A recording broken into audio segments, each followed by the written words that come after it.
Hey, Mustangs and I wanted to hop on here and show you how to find books because, well, that's my job. I'm the librarian and I need to help you guys find books. Last week we talked about Capstone. This week we're going to look at Sora books.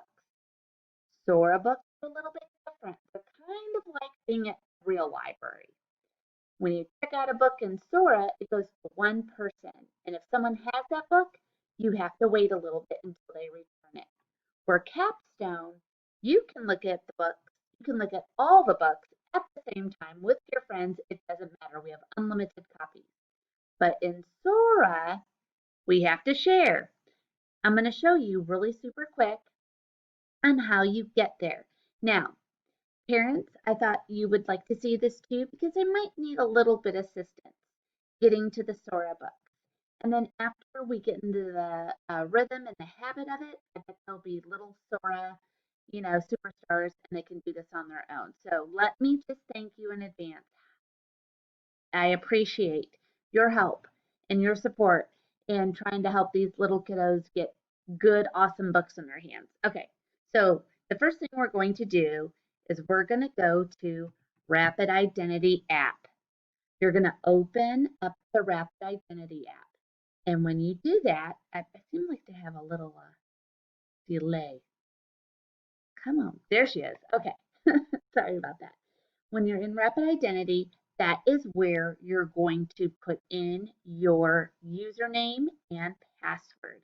You always want to do this when you're going into our app, like Seesaw or Sora. And so let's go ahead and put in that information. Alrighty, so here we are. We're in Rapid Identity and we're going to be looking for a little blue space dude. And underneath it, it's going to say Sora with an S. Okay, there's a little space dude, and there's the word Sora with an S. You're going to select Sora, and it's going to open up, and it is going to have here we are in the Sora library. Just like that, we're in here. Now, parents, this is going to be a helpful little tip for helping your kids find ebooks. When you go to preferences, you're going to want to set some different filters. In my opinion, I would look at available books. And on that little tab, if I opened it up, it says you can either look at the available books or you can look at everything. When you look at everything, it's going to show you what is checked, what's checked out and what is available. And I think for our little guys, I think going to available books is going to be most appropriate and less frustrating. Oh, sorry, available books. All right, once you select what you want, you have to hit the apply button. Now, if you know the title of your book, you can search up here in the box and you could type in the title. But this is why we're at school. We're learning how to read and write and spell. So you might not know how to spell the title, and that is okay. If you scroll down the page, there's lots of different ways you can look for books. And I am scrolling, but there's a little bit of lag in my video.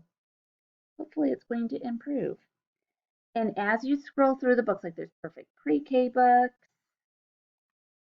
there's read-alongs, we have new edition to ebook.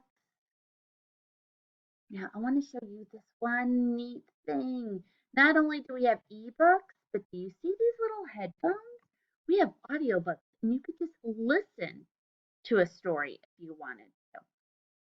So that's a really fun thing. When you find a book you want, I'm going to look at this zoo book. You see this zoo book?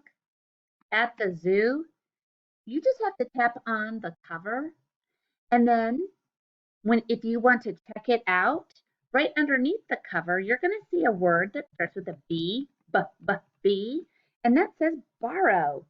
So I would tap on borrow, and now that book is going to be in my bookshelf, and it's going to automatically open for me. To turn the pages, you just tap the picture, and it'll advance to the next page. It'll just like turn the page for you. And it's still turning. There we go, at the zoo. Now let me show you something. We're not going to read that right now. I want to show you what I mean about my bookshelf. At the bottom of the screen, you're going to see some books, and it says shelf with an SH. I'm going to tap on that so I can show you what's in my bookshelf right now. I have 3 books in my bookshelf. I have At the Zoo, I have Lady Pancake and Sir French Toast, and I have Lola at the Library. So all these books are on my bookshelf, and I can read them as many times as I like, and I can have them up to 2 weeks. When I am done reading my book, parents, it'll automatically turn it in for you after 14 days. But if you hit this O word right here, it says options, and you select that, you can return the book. And so you just hit return. And then it's going to kind of like they're really making sure. Are you sure you want to return this? Yes, I do. So in the center, there's another little return button, and I'm going to hit return. Okay, so if you want to look at more books, at the very bottom, you're going to see some binoculars. And that means we're going to go explore more books. If you tap on explore, it's going to take you back to the home page, and you can look through these books. And there's other popular subjects, and you can tap right on those different topics. Like if I hit picture book fiction, all those books are going to pop up. All right, have a great time looking through this app. I hope that wasn't too terribly hard. I know that it's going to take maybe some help from a mom or dad or aunt, grandma or aunt, uncle, older brother or sister, but I know that you guys are the smartest Mustangs. And so I know that you're going to do a great job with this. So I hope you find another book this week and enjoy reading.